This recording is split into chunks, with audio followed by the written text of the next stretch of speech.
Motorcycles symbolize freedom, speed, and passion. But for some riders, that passion has ended in unthinkable tragedy. In this video, you'll hear about 5 of the most disturbing motorcycle crash deaths of all time, where moments of joy were shattered by devastating accidents that show just how fragile life on two wheels can be.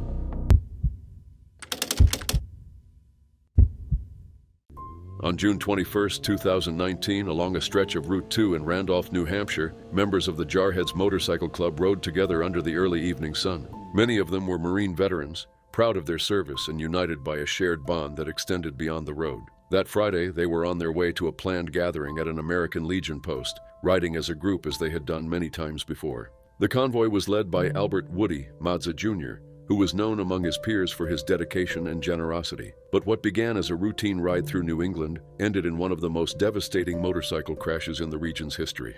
At around 6:30 p.m., a 2016 Dodge 2500 pickup truck towing a flatbed trailer approached from the opposite direction. Behind the wheel was 23-year-old Volodymyr Zhukovsky of West Springfield, Massachusetts, employed as a transportation driver. Earlier that day, he had used multiple illegal substances. As the vehicles drew closer, the pickup truck crossed the center line of the 2-lane highway and barreled into the line of motorcycles. The impact was catastrophic. Several Harley-Davidsons were struck head-on, erupting in flames. Riders were thrown into the air, their machines reduced to wreckage that littered the highway. Witnesses described the sight as one of overwhelming chaos. Motorcycles twisted, metal engulfed by fire, and bodies strewn across the road. 7 bikers were killed almost instantly, all of them veterans or spouses of veterans. Albert "Woody" Mazza Jr., 59, who had been leading the ride, was struck first. Following him were Edward and Joanne Corr, both 58 of Lakeville, Massachusetts, riding together on one motorcycle. Also killed were Michael Ferrazzi, 62, of Contoocook, New Hampshire, Desma Oakes, 42, of Concord, New Hampshire, Daniel Pereira, 58, of Riverside, Rhode Island, and Aaron Perry, 45, of Farmington, New Hampshire. The victims, remembered later as the Fallen 7, were part of a larger group traveling together. In addition to those killed, 3 more riders were injured, one of them airlifted in critical condition. Bystanders, including medical professionals staying nearby, rushed to the scene to try to help. Some attempted CPR, while others applied makeshift tourniquets or tried to extinguish the flames. There were desperate efforts to comfort the dying, shield the fallen, and bring any relief possible to those still clinging to life. The legal proceedings that followed added further turmoil. Federal crash investigators concluded that Zhukovsky had been impaired and had swerved into the oncoming lane. Yet in 2022, a New Hampshire jury acquitted him of negligent homicide and reckless conduct after less than 3 hours of deliberation.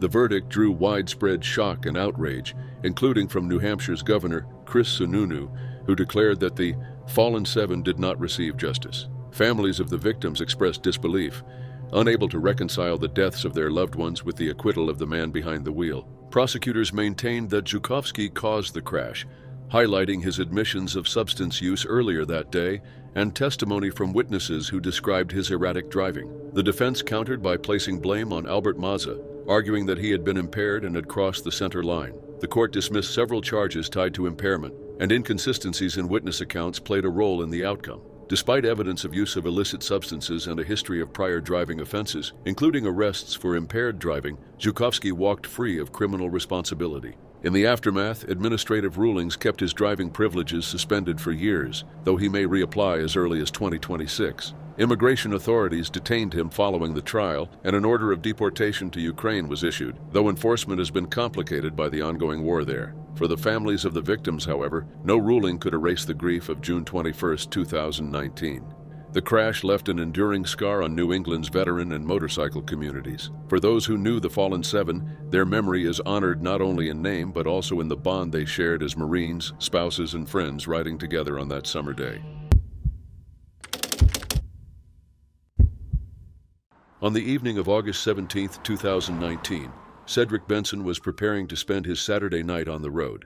Hours earlier, the 36-year-old former NFL running back had shared a photo of his BMW motorcycle on Instagram, captioned simply, "My Saturday night." It was a glimpse into a man whose life had been defined by speed, strength, and passion. From his record-breaking years at the University of Texas to his time in the NFL. That night, Benson set out for a ride through Austin, unaware of the devastating chain of events that would soon unfold. At approximately 10:20 p.m., Benson was traveling with passenger Amna Najam, a 27-year-old recent graduate of the University of Texas who had just earned her doctorate degree in audiology. The two were riding along FM 2222, a winding, hilly stretch of road known for its blind turns. As the motorcycle approached the intersection of Mount Bonnell Road, a 2014 Dodge van attempted a left turn. In an instant, Benson's BMW collided head-on with the vehicle. The impact was catastrophic. Witnesses reported that Benson had been riding at high speed before the crash, and the violent collision sent the motorcycle slamming into the front side of the van. It became wedged against the vehicle and immediately burst into flames. Eyewitness photos captured the wreckage engulfed in fire as bystanders rushed forward. One man was seen desperately using a fire extinguisher to douse the flames that had spread across Benson's body as he lay on the ground. Several vehicles had stopped nearby and people scrambled to provide aid, including a passenger from the van who tried to save the victims. Emergency crews responded within minutes to reports of a vehicle and person on fire. They found both Benson and Najam critically injured. Despite frantic efforts by paramedics, the two were pronounced dead at the scene.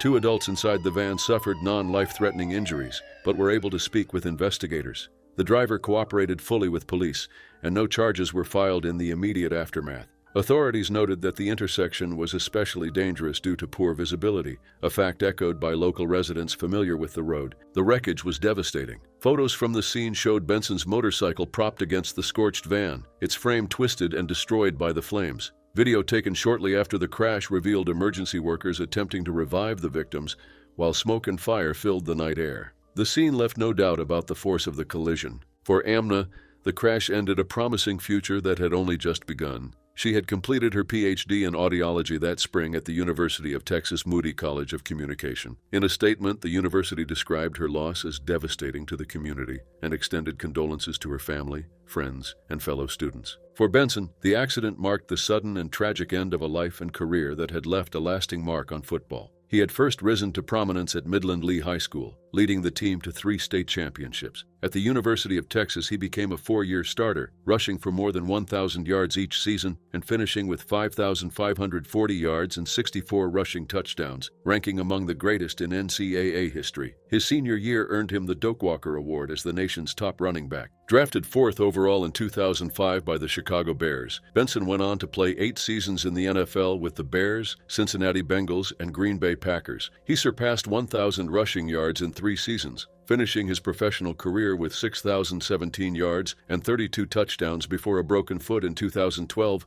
forced him into retirement. Tributes poured in following the crash. Former teammates, coaches, and fans expressed shock and grief. The Chicago Bears, Cincinnati Bengals, and Texas Longhorns organizations all issued statements honoring his career and character. Mack Brown, his college coach, remembered Benson not only as one of the toughest players he had ever coached, but also as a unique and special person. Former teammates shared their memories of his spirit, strength, and loyalty, highlighting the bond they shared beyond the game. The tragedy left his family heartbroken. His brother Dominic expressed his anguish on social media, while his attorney described him as both fierce and sensitive, a man whose kindness and loyalty touched those close to him. 2 days before his death, Benson had appeared in court to plead guilty to a misdemeanor drunk driving charge from 2017. Authorities made no immediate statements about whether alcohol played a role in the crash. Their investigation continued as the community grappled with the loss of both Benson and Najam. The fireball crash on that August night cut short 2 lives filled with potential, leaving behind devastated families,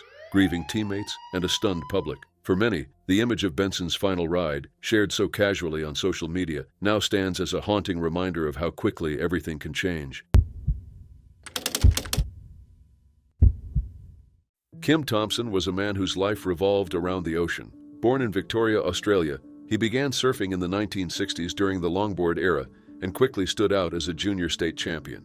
Known affectionately as Rotor within the Seaview Roadboard Riders Club, Kim was celebrated not only for his skill in the water, but also for his early talent in surfboard shaping. By the age of 15, he had dedicated himself to designing boards, a craft that would evolve over decades and eventually transform him into one of the most respected figures in international surf culture. His journey took him from shaping for major Australian brands to founding his own company and later joining Cobra International in Thailand, where he became a central figure in surfboard production. Yet on November 1, 2022, his long and influential life came to a devastating end. That evening in Thailand's Chonburi province, Kim was riding his Kawasaki motorcycle when tragedy struck. CCTV footage captured the moment as he approached an intersection where a truck was turning. In a split second, he swerved sharply to avoid the vehicle. The maneuver left him little room for recovery, and his motorcycle veered off course before slamming directly into an electrical pole. The impact was catastrophic. The force of the collision flung him into the air before he skidded violently across the road. Witnesses later reported that the motorcycle had been traveling at high speed, leaving no chance for Kim to regain control once it swerved.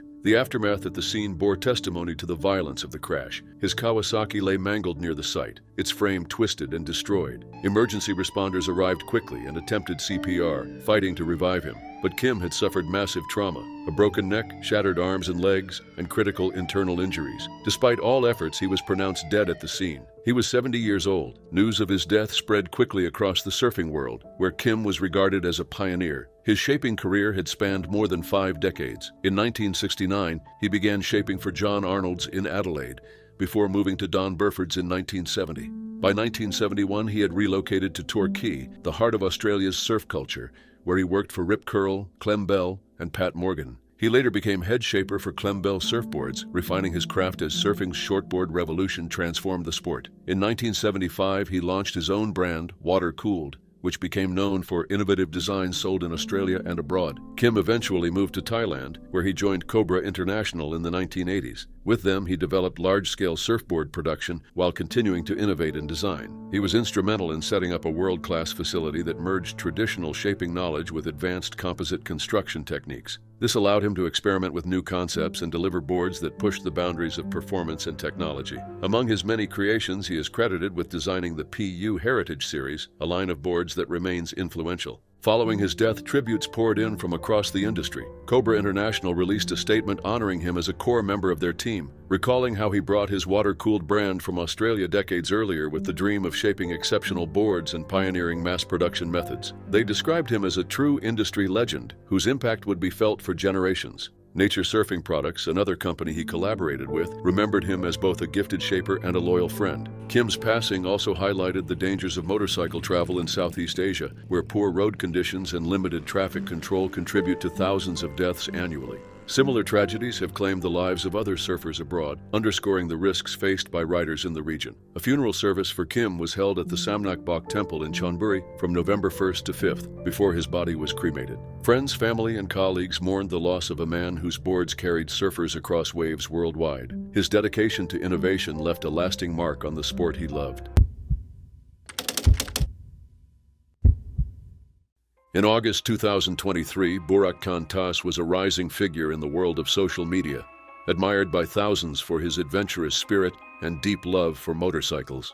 At just 23 years old, the Turkish influencer had not only built a strong online following, but was preparing for one of the most important milestones of his life, his wedding. He had recently proposed to his fiancée, fellow biking enthusiast Yarın Kara, and the couple's joyful announcement in July 2023 was met with excitement from their friends, families, and more than 135,000 Instagram followers. Their post showed them celebrating their engagement, Yarın proudly displaying her ring, and Burak writing heartfelt words about how she had transformed his life. For him, their bond was proof of love's power, and he described himself as ready to journey with her until life's end. But just weeks later, that phrase would take on a tragic and devastating meaning. In August 2023, Burak was riding his motorcycle in Adana when the unimaginable happened. As Burak was riding his motorcycle, a dog suddenly darted into the road. The impact with the animal caused Burak to lose control of his powerful bike. At high speed, he was thrown violently onto the pavement while the motorcycle skidded away from him. Witnesses described a chaotic and shocking scene, with Burak hurled across the road in the aftermath of the crash. Emergency responders were called immediately and arrived quickly, transporting him to a hospital. But his injuries were catastrophic, and despite efforts from doctors to save him, Burak was pronounced dead shortly after arrival. The sudden loss stunned those closest to him. Yarın confirmed the heartbreaking news in an emotional Instagram post, where she thanked him for the love they had shared and expressed her anguish over their future being torn away. Her words were filled with grief but also gratitude, describing him as her one and only and praying for him to rest in peace. The couple had been just weeks away from their wedding day, a ceremony they had planned to reflect their shared passion for biking. For Yarın, the tragedy was both the loss of a partner and the collapse of a dream they had been building together. Burak's death quickly drew widespread reaction. Fans flooded his social media with tributes, remembering him as a kind and inspiring young man whose life had ended far too soon. Many wrote of his smile, his positivity, and his courage in pursuing what he loved most. Comments described him as a brilliant young man and a big-hearted man, with countless others offering prayers and condolences to his family and to Yarın. His funeral was held at Buruk Cemetery in Turkey, where he was laid to rest as police continued their investigation into the accident. The images and words he had shared online now stood as reminders of his enthusiasm for life and his devotion to those he loved. His final posts about Yarın, where he expressed his readiness to share every road with her, became haunting, reflecting both his passion and the cruel shortness of his journey. For his family, fiancé, friends, and thousands of followers, Buruk's sudden death was a devastating reminder of how quickly life can change. His story became not only a tragedy of a promising life cut short, but also a reflection of how love and loss are inseparably bound. Indian Larry was a man who lived his life on the edge, a motorcycle builder and stunt performer whose artistry and daring made him an icon in the world of custom bikes. Born Lawrence Desmet in Cornwall-on-Hudson, New York in 1949, he grew from a mischievous boy and a troubled youth into a figure who would redefine motorcycle culture. His reputation was built not only on the machines he crafted, but also on the fearless way he rode them, often turning his creations into a stage for breathtaking stunts. By the early 2000s, Larry had reached the height of recognition, appearing in Discovery Channel programs and celebrated across the United States as a master craftsman and performer. But in August 2004, at the peak of his career, tragedy struck during one of the very stunts that had become his trademark. That summer, Larry traveled with his crew to Concord, North Carolina for the Liquid Steel Classic and Custom Bike Series. He had just finished building the Chain of Mystery for the Discovery Channel's Biker Build-Off, competing against his longtime friend Mondo Porras. His artistry was evident in every detail of his motorcycles: clean lines, balanced geometry, and a mechanical precision that set his work apart. These qualities made his bikes not only beautiful but also stable, ideal for the dangerous stunts he performed in front of eager crowds. Among his most famous was the crucifix pose, where he stood upright on his seat at speed, arms outstretched in balance. It was a move that embodied both his skill and his willingness to risk everything for his craft. On August 28, 2004, thousands gathered to watch him perform. Larry first rode through a tunnel of flames, thrilling the audience with his command of the machine. Then he attempted the crucifix stunt on his bike, Grease Monkey. Earlier, he had confessed to Mondo that he felt uneasy about performing it that day, but with the crowd watching, he pressed on. As he stood tall on the moving bike, the front end began to wobble violently. Unable to regain his balance or return to the saddle, Larry was thrown from the motorcycle and struck his head on the ground. The impact was catastrophic. Emergency responders rushed to the scene, and he was airlifted to Carolina's Medical Center in Charlotte. Despite the efforts of medical teams, his injuries were too severe. At 3:30 a.m. on August 30th, 2004, Indian Larry died at the age of 55. His wife Bambi, who had been at the event, later recalled his final words to her: "Sweetie, sweetie."